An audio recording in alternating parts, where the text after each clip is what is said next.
नमस्कार, बहुत बहुत स्वागत है आप सभी का। आप देख रहे हैं न्यूज 18 राजस्थान। आप सबके साथ मैं हूं प्रियंका रार। बुलेटिन की शुरुआत बड़ी खबर के साथ करते हुए दिल्ली से बड़ी खबर है। सचिन पायलट के मसले पर आला कमान की नजर है।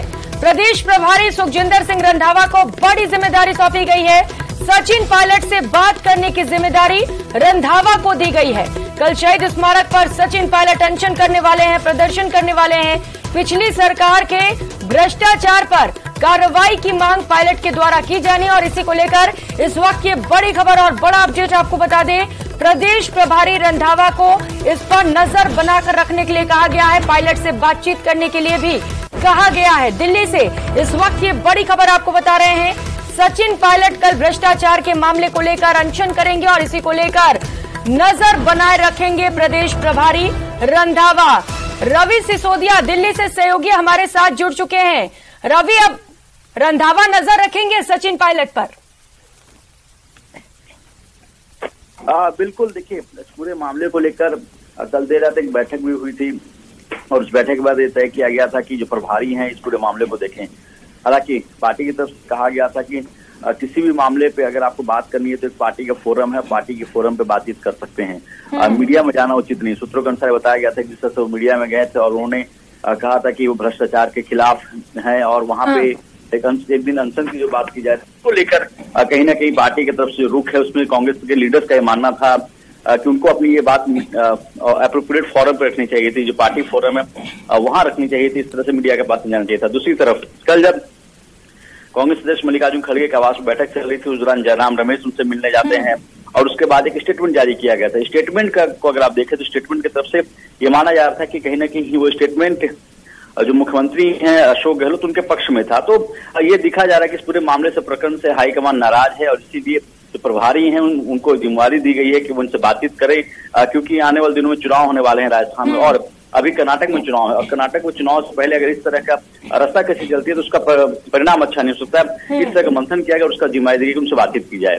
जी बिल्कुल रवि, और आला कमान नाराज है और मायने भी समझ में नहीं आ रहे हैं सचिन पायलट के अनशन के। बिल्कुल। देखिए, जो टाइमिंग है उस टाइमिंग को लेकर सवाल खड़े किए जा रहे हैं और ये कहा जा रहा है कि अगर आपने 1.5 साल पहले चिट्ठी लिखी थी तो उस दौरान भी आप बात कर सकते थे। और जो पार्टी के लीडर्स हैं उनका ये कहना है कि पार्टी फोरम एक जगह होती है जहां पे अपनी बातों को आप रख सकते हैं।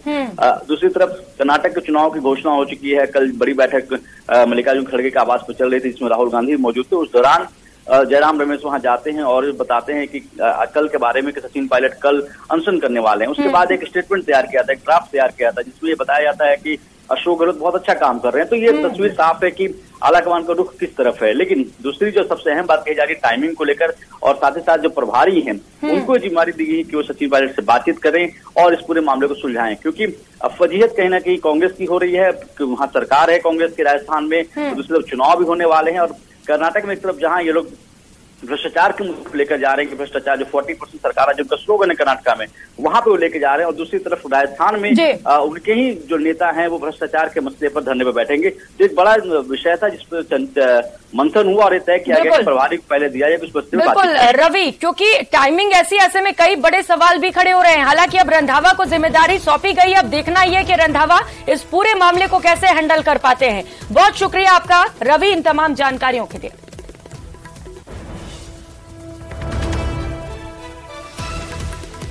तो सचिन पायलट कल अनशन करने वाले हैं, प्रदर्शन करने वाले हैं। प्रेस कॉन्फ्रेंस कर बड़ा ऐलान किया है, सुनाते हैं क्या कुछ कहा उन्होंने।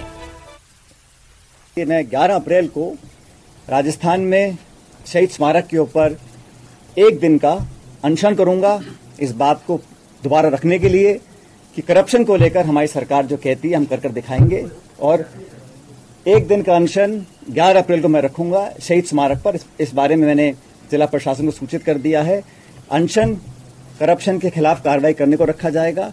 अब तक जो हम नहीं कर सके 4.25 साल में, उसको करने के लिए, ताकि मैं फिर कहना चाहता हूं जनता जनार्दन है और हर पार्टी को अपनी बात पर विश्वास कायम कराने के लिए प्रमाण देना जरूरी है। तो इसलिए अपनी बात को लेकर मैं शहीद स्मारक पर 11 अप्रैल को ज्योतिबा फूले जी की जयंती है, उस दिन एक दिन का अनशन रखूंगा।